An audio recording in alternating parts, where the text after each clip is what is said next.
But everyone has been saying, what were they doing on that day? On that day, I was getting ready to go to a funeral. I had the television on, and I saw the plane go into the tower.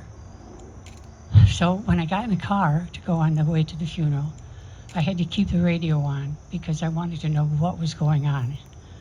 And that night, that day, I was on the borough council at the time.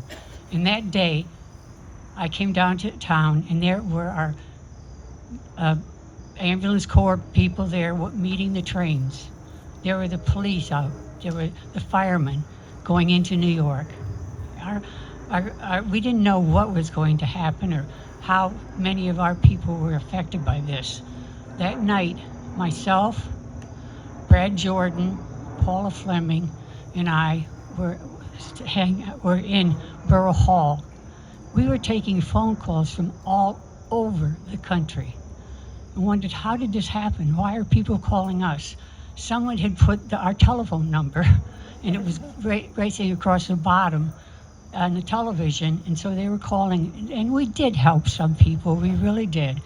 And Paula Fleming took down all of the people. The outpouring was unbelievable of people. What can we do, of what they could do, so that was what it was. And then we had a vigil, and I remember, it was like yesterday, out here, walking up Rock Road, looking back when I got up to the Borough Hall and seeing candle lights all the way back down here to this park.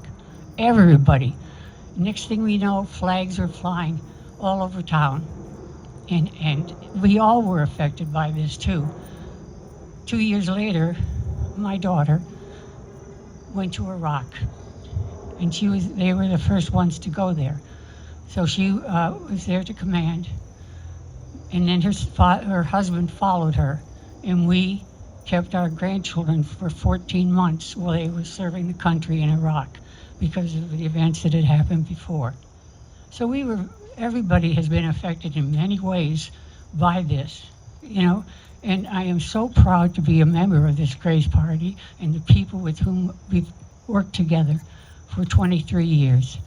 And I just thank you all for what you've done, and I think it's wonderful, all of you who are here. Now, I will read the names. Glen Rock residents lost on 9/11/2001 at the World Trade Center. Paul Aquaviva, Sean Caton, Grace Allegra Kua, Anthony Dionisio Jr., Brendan Dolan, Tim Finnerty, Joe Holland, Davian Meehan, David R. Meyer, Dick Morgan, Daniel M. Van Leer. Be thou at peace.